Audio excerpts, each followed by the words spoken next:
कि आप लोगों का भविष्य में सपना क्या है, आप लोग अपने सपने में क्या करना चाहते हो। ज़्यादातर बच्चों ने अपने अपने सपने बताए। किसी ने कहा मुझे डॉक्टर बनना है, किसी ने इंजीनियर बनना है, किसी ने कहा मुझे एस्ट्रोनॉट बनना है, किसी ने कहता है मुझे सॉफ्टवेयर इंजीनियर बनना है। सबने अपनी अपनी इच्छाएं बताई। उन्हीं बच्चों से क्लास 11th में पूछा गया कि आप सबका सपना क्या है। ज़्यादातर बच्चों जिन्होंने बायोलॉजी चूज़ किया था, सबका सपना यही था कि हमें डॉक्टर बनना है और हम अपने भविष्य में डॉक्टर बनेंगे।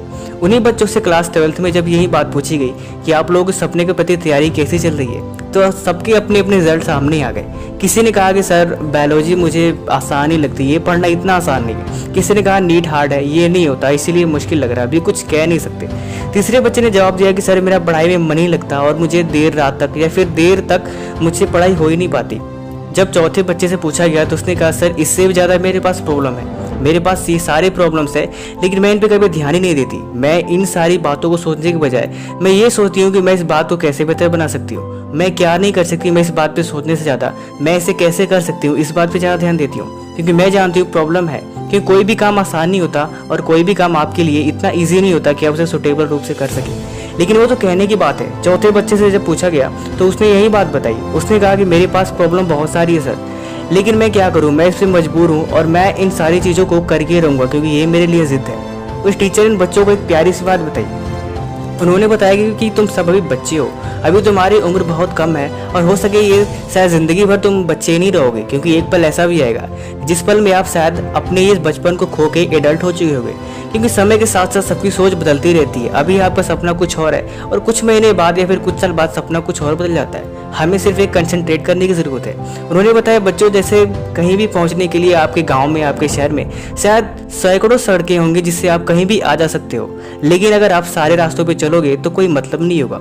वैसे ही अगर आप एक सड़क पे कहीं आपको जाना हो तो आप कहीं भी नहीं जा सकते। मतलब अगर आपको कहीं एक जगह पे पहुंचना हो तो आपको कोई एक ही रास्ता चुनना पड़ेगा और आप उसे चेंज नहीं कर सकते। वैसे में ज़िंदगी है, अगर आप अपनी मर्जी से चलते हो तो आप निश्चय कहीं भी आ जा सकते हो, आपको कोई नहीं बोलेगा, आपको कोई नहीं रोक सकता। लेकिन अगर आप अपने आप से ये बात बोलोगे मुझे यहाँ पे पहुँचना है, तो आपको कोई एक राह चूज करना ही पड़ेगा, क्योंकि यही आपकी ज़िंदगी है। मन का तो काम ही है भटकना, लेकिन अगर मन को कंट्रोल कर लिया जाए तो ये आपकी ज़िंदगी के लिए बेहतर रूप से काम करता है। लेकिन जिसका मन कंट्रोल में नहीं है, वो सारी इच्छाओं या फिर सारी चीज़ों के होते हुए भी वो बिल्कुल एक भूत की तरह अपनी ज़िंदगी में क्या अचीव कर सकता है कोई नहीं जानता, क्योंकि वो आपको भटकाता रहता है और आपको उसको भटकाने से आप अपनी मंजिल पे खो जाओगे। उसने कहा तुम बच्चे हमेशा नहीं रहोगे, लेकिन एक बार ध्यान देना और इस बातों को आप सब याद कर लेना, क्योंकि आपके नाम की अहमियत आपके काम की वजह से होती है। आप हमेशा बच्चे नहीं रहोगे और जिस दिन आप बड़े हो जाओगे कोई बात फर्क नहीं पड़ता। अगर आपने कुछ अचीवमेंट नहीं किया है तो आप सोसाइटी में अपने हिसाब से सेट हो जाओगे, या फिर आप अपनी स्टैंडर्ड के हिसाब से कहीं ना कहीं पे अपनी ज़िंदगी को बेहतर बनाने के लिए ज़िंदगी को गुजार पाओगे। इस बात से भी कोई प्रॉब्लम नहीं है, लेकिन आपके नाम की अहमियत आपके काम की वजह से होगी और आप वो काम क्या करोगे बस यही चीज़ डिसाइड करती है। आप ज़िंदगी में एक ही चीज़ पर टिके रहते हो, ये आपकी महानता है, लेकिन आप उसी काम को सुटेबल रूप से करोगे, ये आपके लिए बहुत अच्छी बात है। इसीलिए एक चीज़ ढूंढो, उस पर फोकस करो, क्योंकि जब आप किसी चीज़ पे फोकस करोगे तो ये सारी चीज़ें जो जितने भी आपके एक्सक्यूज है, जितने भी आपकी प्रॉब्लम्स है, वो सारी दूर हो जाएंगी। जितने भी दुनिया के महान साइंटिस्ट हैं या फिर जितने भी कैसे के सक्सेसफुल हो गए, प्रॉब्लम सबकी लाइफ में होती है और एक्सक्यूज तो हर एक पल, हर एक मोमेंट में किसी न किसी रूप में आपके सामने आ जाता है। लेकिन प्रॉब्लम क्या है, इस बात पे सोचने के बजाय आप ये सोचोगे कि मैं इसको कैसे ठीक कर सकता हूँ या फिर इसके लिए और कौन कौन से तरीके हैं। अगर इस बात पे कोशिश करोगे तो शायद वो सोच जो पहले थी वो दूर हो जाएगी। बाकी वीडियो के लिए कमेंट जरूर बताना। Thank you so much. अगर आपने हमें टेलीग्राम पे या फिर इंस्टा पे अगर फॉलो नहीं किया है तो फॉलो कर ले, क्योंकि वहाँ आपके लिए कुछ बेहतर है। और लास्ट में एंड बात एक और, ये बुक वाकई आपके लिए स्पेशल है।